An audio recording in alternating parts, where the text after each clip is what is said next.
కరెక్ట్గా సంవత్సరం క్రితం అనుకుంటే అండి గుజరాత్ ముందరా పోర్ట్లో 21,000 కిలోల ఈ యొక్క డ్రగ్స్ దొరికింది. అది మూలం మన ఆంధ్రప్రదేశ్ విజయవాడ ఏదో ఒక హౌస్ అడ్రస్ ఏదో ఉన్నట్టుగా సమాచారం. అయితే అది మరొక ముందే ఇప్పుడు ఆ 21,000 కిలోల రికార్డును బ్రేక్ చేస్తూ ఇప్పుడు 25,000 కిలోల అంటే 25 టన్నుల డ్రగ్స్ ఈరోజు విశాఖపట్నం పోర్ట్లో దొరకడం జరిగింది. అయితే ఆ యొక్క ఏదైతే కంపెనీ ఉందో ఆ యొక్క డ్రగ్స్ స్మగ్లింగ్ ఈరోజు ఏదైతే చేసిన కంపెనీ ఉందో ఆ కంపెనీకి సంబంధించినటువంటి వ్యక్తులు ఈరోజు వైసీపీ వారితో ఎక్కువ సన్నిహితంగా ఉన్నట్టుగా సమాచారం.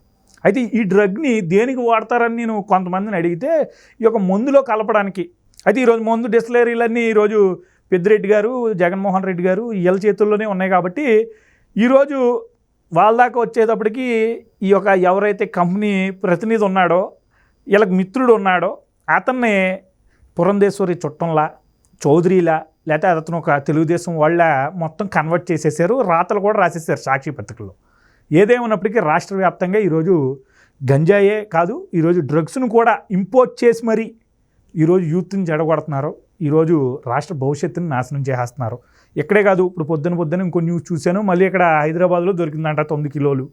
ఏంటి అసలు దేశం ఏమైపోతుంది? ముందుగా ఇలాంటి ఏదైతే యాక్టివిటీస్ చేస్తున్నారో వాళ్ళని అరికట్టడంలో కేంద్ర బలగాలు కానీ ఈరోజు రాష్ట్ర ప్రభుత్వానికి సంబంధించినటువంటి పోలీసులు కానీ ఎందుకు వైఫల్యం జరుగుతుందంటారో, ప్రభుత్వాలు ఎలా ఈ తీరుతో వెళ్తే ఏంటి అసలు రాష్ట్రం ఏమవుద్ది, రేపు భావితరాలు ఏమవుతాయి, భవిష్యత్తు ఏమవుద్ది? మీ అభిప్రాయం ఏంటి అసలు నిన్న దొరకడం పట్ల? అంటే గతంలో దొరికిన దానికి చాలామందికి లింకులు ఉన్నాయి.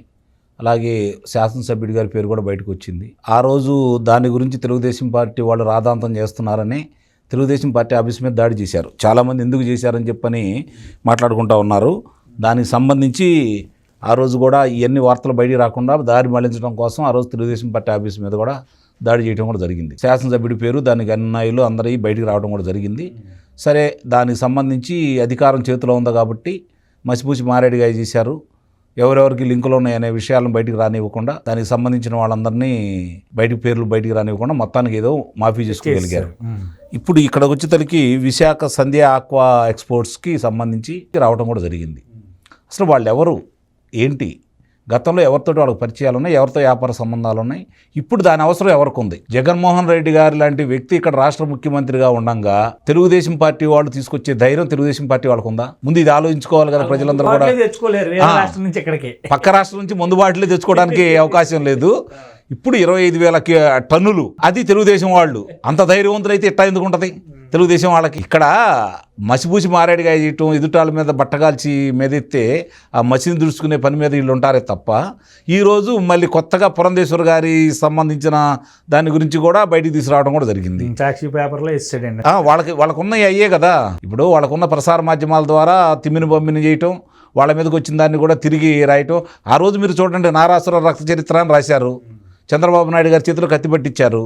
ఏమైంది ఈరోజు? ఎవరి చరిత్ర? జగన్నాసుర చరిత్ర అని చెప్పి ప్రపంచం అంతా తెలిసిపోయింది కదా. అవినాష్ రెడ్డి చరిత్ర అని చెప్పి ప్రపంచం అంతా తెలిసిపోయింది కదా. అంటే వాళ్ళు ముందుగా వాళ్ళు చేసి ఎదుటాల మీద వేయటంలో నిష్ఠానితులు వాళ్ళు. ఇప్పటి వరకు ఒకటి ఆలోచించండి సుబ్బు గారు, ఆంధ్ర రాష్ట్రమే కాకుండా యావత్ భారతదేశంలో ఎక్కడ గంజాయి మూలాలు దొరికినా కూడా దానికి మూలాలు ఆంధ్ర రాష్ట్రంలోనే ఉన్నాయి. దానికి ఒక ప్రత్యేకంగా ఒక వ్యక్తి నియమించారు, ఆయనే అనంతబాబు. మనం దాంట్లో మొహమాట పడాల్సిన పనేమీ లేదు. ఆ గిరిజన ప్రాంతం మొత్తం ఆయన కనుసన్నల్లోనే ఉండి ఈ గంజాయిని విచ్చలవిడిగా భారతదేశ వ్యాప్తంగా పంపించడానికి సాగు చేస్తున్నారు. ఇప్పుడు ఆంధ్ర రాష్ట్రంలో మొదటి వ్యవసాయానికి సంబంధించినటువంటి సాగు ఏదన్నా ఉంది అంటే అది గంజాయి అయిపోయింది. నవ్వుతా కాదండి, నిజంగా జరుగుతుంది. ఎందుకంటే కృష్ణా పరివాహక ప్రాంతానికి సంబంధించి 120,000 ఎకరాలని ఈరోజు ఎన్ని ఎకరాలు ఎండిపోయినాయో చూడండి ఒకసారి. సముద్ర పాలు చేస్తున్నారు జలాలు మొత్తాన్ని, గోదావరి జలాల్ని. అవి గనక పట్టిసీమ ద్వారా చంద్రబాబు నాయుడు గారు నదుల అనుసంధానం పద్ధతిలో పట్టిసీమ ద్వారా ఎప్పుడైతే నీళ్ళు అందించారో ఇవన్నీ సస్యశ్యామలంగా ఉన్నాయి. మరి ఈరోజు ఎందుకు ఎండిపోతున్నాయి? ఒకసారి ఆలోచించుకోవాలి కదా. పరిపాలన మీద ఎలాంటి పట్టు లేదు వీళ్ళకి. ఎదుటాల మీద వాళ్ళు చేసే తప్పుల్ని ఎదుటాలకు అంటగట్టడంలోనూ, వాళ్ళు దాడులు చేసి దాడికి ఎవరైతే బాధ్యులైనారో వాళ్ళని రక్షిస్తూ బాధితుల మీదే శిక్షలు వేస్తూ ఇప్పుడు దాకా 5 సంవత్సరాలు కొనసాగించుకుంటూ వచ్చారు. భయానక వాతావరణాన్ని సృష్టిస్తున్నారు. ఆ భయానక వాతావరణానికి యువతకి మత్తుమందు ద్వారా వాళ్ళని లోబర్చుకొని మత్తు పదార్థాలకు బానిసలను చేసి వాళ్ళు ఇష్టారాజ్యంగా ఈరోజు చేసుకుంటూ వస్తూ ఉన్నారు. మరి ఎవరికి ఉద్యోగాలు లేవు, ఏం చేయాలో అర్థం కాని పరిస్థితి. ఆర్థిక ఇబ్బందుల వల్ల ఈ మత్తుకు బానిస అవుతూ ఉన్నారు. దాన్ని వీళ్ళే కొనసాగిస్తున్నారు. అయితే ఇప్పుడు ఈ మధ్యలో ఈ యొక్క డ్రగ్స్ వాడతారంట. అవునండి, గతంలో కూడా దానికే తీసుకొచ్చారు వాళ్ళు.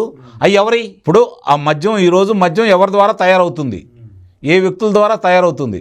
విజయసాయిరెడ్డి గారి అనుబంధం వాళ్ళ దగ్గర తయారవుతూ ఉంది కదా, పెద్దిరెడ్డి గారికి సంబంధించిన వాళ్ళతో తయారవుతూ ఉంది కదా. అంటే ఈ దాంట్లో వాడకాన్ని తీసుకొస్తున్నారు. ఇది అంటే ప్రజలు అడిక్ట్ అవ్వడం కోసం అంటారా? అంతే కదా, తాగడం కోసం.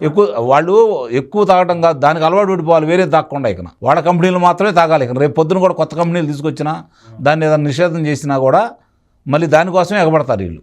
ఆ విధంగా బానిసలతోగా చేయాలని, వాళ్ళని యువకుల్ని ఉద్యోగాలు ఇచ్చి, లేకపోతే వాళ్ళు స్వతంత్రంగా బతికే అవకాశం లేకుండా వాళ్ళ కాళ్ళ మీద వాళ్ళు నిలబడి చిన్న చిన్న వ్యాపారాలు పెట్టుకొని వాళ్ళకి తెలిసినటువంటి వృత్తుల్లో వాళ్ళు వృద్ధి చెందే ఆలోచన చేయట్లేదు. వీళ్ళు నిర్వీర్యం చేయాలనుకుంటున్నారు, శక్తియుక్తుల్ని నిర్వీర్యం చేయాలనుకుంటున్నారు. మద్యానికి బానిస అయితే వాళ్ళు ఎలా ప్రవర్తిస్తారో, ఈ మత్తు పదార్థాలకు బానిసలు అయితే ఎలా ప్రవర్తిస్తారో చూసాము. నేను కూడా చూశాను ప్రత్యక్షంగా, ఆ బాధితుడిని కూడా నేను కూడా. ఎందుకంటే వాళ్ళు ఎలా చేస్తారో చూస్తూనే ఉన్నాం. అట్లాంటి దాంట్లో చూసుకుంటా ఉంటే దానికి ఈరోజు పెంచి పోషిస్తున్నారు. గతంలో చంద్రబాబు నాయుడు గారు ఈ గంజాయి సాగును నిరోధించడం కోసం బతిమిలాడారు, హెచ్చరికలు చేశాడు. వినకపోతే కొంతమందిని ఎన్కౌంటర్ కూడా చేయించారు. పోలీసులు కల్పులో కొంతమంది చనిపోవడం కూడా జరిగింది. అంతే, అంత కఠినంగా ఉన్న ఇది ఒక్కసారిగా ఒక సంవత్సరంలోనో 2 సంవత్సరాల్లోనో ఈ మూలాలన్నీ తెరిపేటువంటి సామాన్యమైన విషయం కాదు. అలా తయారు చేశారు. ఎందుకంటే ఆ ప్రాంతాల ఏజెన్సీ ప్రాంతాల్లోకి మామూలు వాళ్ళు వెళ్ళే పరిస్థితి కాదు. ఈ రక్షక భటులు కూడా వాళ్ళకు వచ్చే ఆమ్యామ్యాలు తీసుకుంటూ దాన్ని కూడా పెంచి పోషిస్తూ ఉన్నారు. అధికారుల పాత్ర ఉంది దీంట్లో, స్థానికుల పాత్ర ఉంది, రాజకీయ నాయకుల పాత్ర ఉంది. అయితే ఇప్పుడు ఎందుకు బయటకు వచ్చిందంటారు?